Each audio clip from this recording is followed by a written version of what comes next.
Hello, students! Today we are going to look at a very interesting chapter in history. We'll explore how two of Europe's most important nations, Germany and Italy, were actually formed. You see, they weren't always single countries like they are today. We will understand the story of their unification. So, let's begin with a question to get you thinking. Imagine you have a jigsaw puzzle, but instead of a picture, it's a map. A map with many small, scattered pieces. How would you go about putting all these pieces together to form one complete picture? Or in this case, one single country? Well, this is exactly the challenge that the people of Germany and Italy faced in the 19th century. And what is so fascinating is that they both found very different solutions to this puzzle. Germany's story, you could say, was written in blood and iron, a story of military might. Italy's story, on the other hand, was shaped by three key figures, each with a very different approach. All right, let's start with Section 1, A New Era of Nationalism. The subtitle is After 1848, From Revolution to Realpolitik. Now, before we get into the details of Germany and Italy, we need to understand the background. The year 1848 is very, very important. It was a turning point. Before 1848, nationalism was an idea of the common people, the liberals, who wanted to form nations based on democracy. But these revolutions failed. So after 1848, something changed. The leadership of these unification movements, it shifted. It moved away from the revolutionaries and went into the hands of conservative leaders, like kings and their chief ministers. They started using nationalism to make their states more powerful. This is a very important shift to remember. Okay, on to our first case study. Germany, forged in blood and iron, and we'll look at the rise of Prussia. So how did this new conservative nationalism work in practice? The best example is Germany. And when we talk about German unification, we are really talking about one state, Prussia. Now, you might remember that in 1848, the middle-class liberals had tried to unite Germany. They even formed a parliament, the Frankfurt Parliament.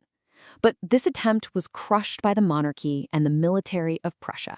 That liberal dream failed.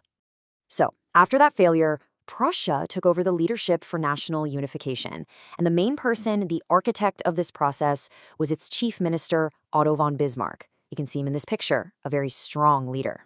Bismarck had a very clear policy. He famously said, "The great questions of the day will not be settled by speeches and majority decisions, but by iron and blood." Please remember this quote. What did he mean by iron and blood? He meant that unification would not be achieved through talking or voting, but through military power, through war. And so, Bismarck carried out his plan. Over a period of 7 years, Prussia fought 3 important wars. Let's look at them step by step. First, in 1864, a war with Denmark.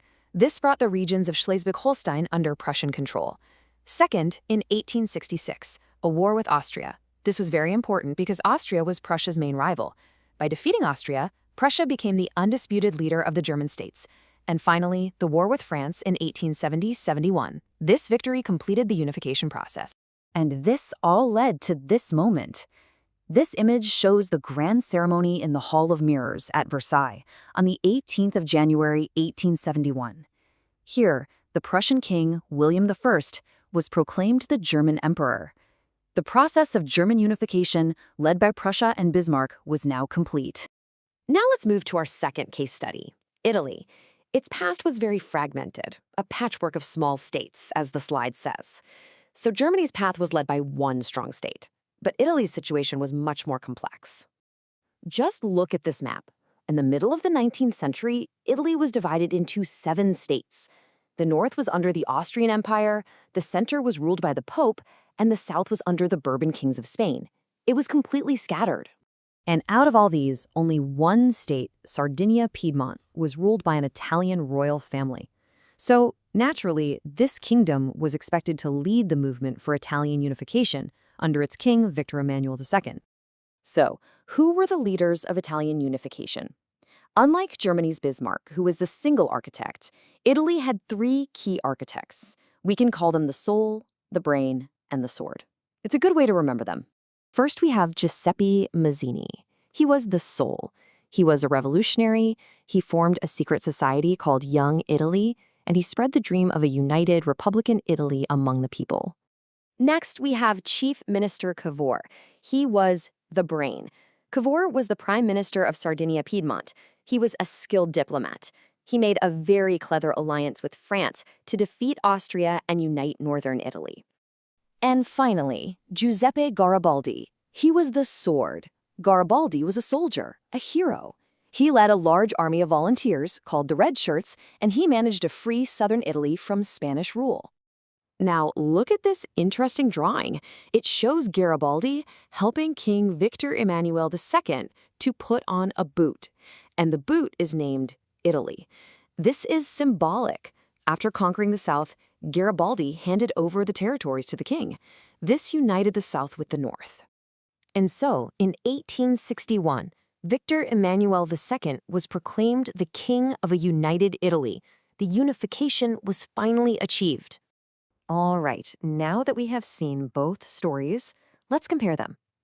Both achieved the goal of unification, but their paths were very different. This comparison is very important from an examination point of view. Let's look at the key features. First, leadership. In Germany, it was led by one powerful state, Prussia, and one man, Bismarck. In Italy, it was a combination of a state, a diplomat, and a revolutionary, Sardinia-Piedmont, Cavour, and Garibaldi. Now the method. Germany's method was mainly military force, remember, blood and iron. But Italy's was a mix of diplomacy, war, and also popular uprisings. Finally, the role of foreign powers. Germany fought against foreign powers to unite. Italy, on the other hand, depended on an alliance with France to defeat Austria, so you can see the clear differences. This brings us to one final thought to reflect on. We have learned about kings, ministers, and generals who built these nations. But can a nation truly be built by war and diplomacy alone?